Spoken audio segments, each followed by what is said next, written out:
Masih bersama saya Ufaulia, kembali kami sampaikan 3 berita utama Kaltim hari ini. Diduga tak kuat menanjak, truk kontainer terguling di tanjakan Gunung Tangga, Jalan Poros Samarinda Bontang, Samarinda.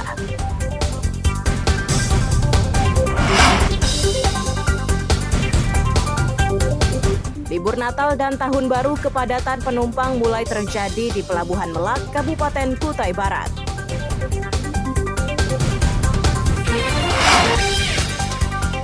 Bendungan Babulu diresmikan, warga di 4 desa semakin terjamin kebutuhan air bersihnya.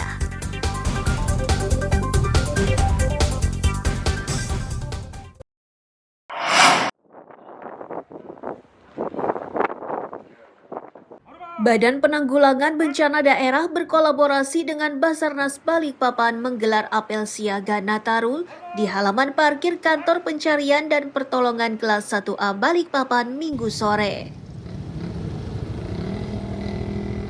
Kepala Pelaksana BPBD Balikpapan Usman Ali menyatakan sebanyak 250 personel BPBD yang akan disiagakan pada 6 pos sektor di kecamatan serta 3 pos pembantu dan siap siaga 24 jam penuh.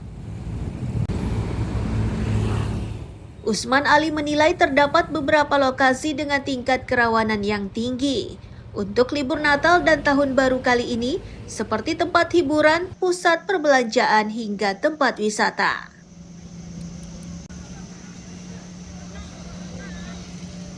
Ya, untuk BPBD Kota Balikpapan dalam kegiatan Natal dan Tahun Baru ini, kami mempersiapkan anggota itu kurang lebih 250 orang.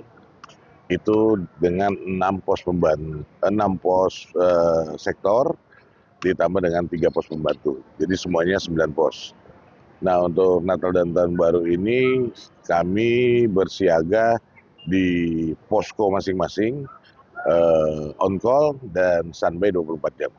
Oke. Untuk yang perlu diwaspadai pada saat Nataru ini apa sih? Ya, Natal dan Tahun Baru ini pertama adalah tempat-tempat hiburan seperti pantai. Nah, itu kami bersiaga bekerja sama dengan pariwisata dan menjaga keamanan tempat-tempat hiburan ini bekerja sama juga dengan Basarnas dan TNI Polri. BPBD pun mengimbau kepada seluruh masyarakat yang ingin liburan untuk selalu waspada terhadap potensi kebakaran dan kemungkinan cuaca buruk di penghujung tahun. Amir Hamzah dan Riyadi Matini melaporkan dari Balikpapan.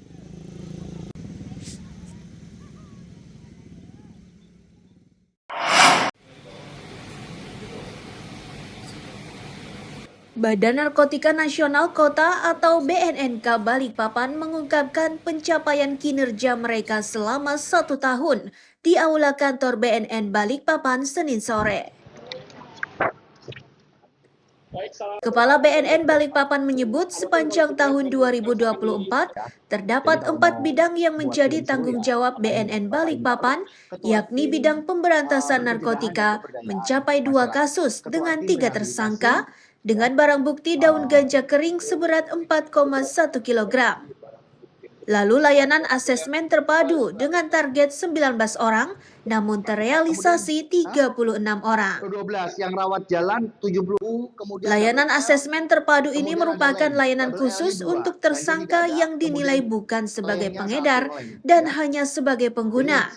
Namun, jika tersangka terbukti sebagai pengedar jaringan internasional, maka langsung menjalani hukuman pidana penjara. Seperti yang Bapak ketahui sekalian, ada 4 bidang kegiatan yang menjadi tanggung jawab kita. Yang pertama kita akan memasuki adalah bidang pemberantasan. Jadi jumlah jaringan atau kasus dan tersangka yang diungkap, jenis tindak pidana narkotika. Target yang diberikan oleh pusat adalah 1 kasus untuk 1 BNNK. Ya. Kemudian realisasinya adalah 2 kasus dengan 3 tersangka. Kemudian dengan barang bukti narkotika jenis daun ganja kering dengan jumlah kurang lebih 4.134 gram atau 4,1 kg. Kemudian layanan tim asesmen terpadu yaitu TAT, asesmen terpadu dengan target 19 orang dan kemudian realisasi 36 orang. Jadi asesmen terpadu adalah mereka-mereka yang akan dilaksanakan rehabilitasi. Jadi kita asesmen terlebih dahulu Bapak-Bapak Ibu sekalian, kira-kira layak atau tidak untuk menjalani rehabilitasi. Nah, rencana kami, harapan kami, kita Papua Barat. Kedepannya, BNNK Balikpapan akan melakukan kerjasama dengan pemerintah kota untuk membangun pusat rehabilitasi mandiri yang terpusat di pinggir kota Balikpapan. Amir Hamzah dan Riani Mantini melaporkan dari Balikpapan. Ya tetap kita tetap koordinasi. Polda Kaltim menggelar pengecekan senjata api serentak di wilayah hukum Polda Kaltim bagi seluruh personelnya yang memegang senjata api dalam bertugas di halaman Mako Polda Kaltim Senin pagi. Wakapolda Kaltim menyatakan kegiatan pengecekan ini dilakukan untuk memastikan kelengkapan senjata api yang dimiliki polisi ini terdata secara fisik dan psikologi serta tercatat secara administrasi. Selain itu juga kegiatan ini dilakukan untuk memastikan ke depannya tidak ada penyalahgunaan senjata api yang dilakukan oleh personel Polda Kaltim.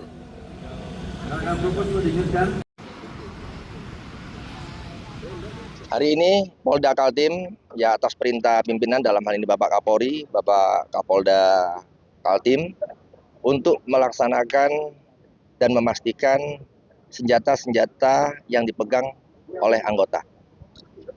Dan memastikan bahwa senjata api yang dipegang anggota secara administrasi, secara fisik, dan secara psikologi anggota saat ini yang pemegang senjata api itu betul-betul mampu untuk bisa memegang senjata api.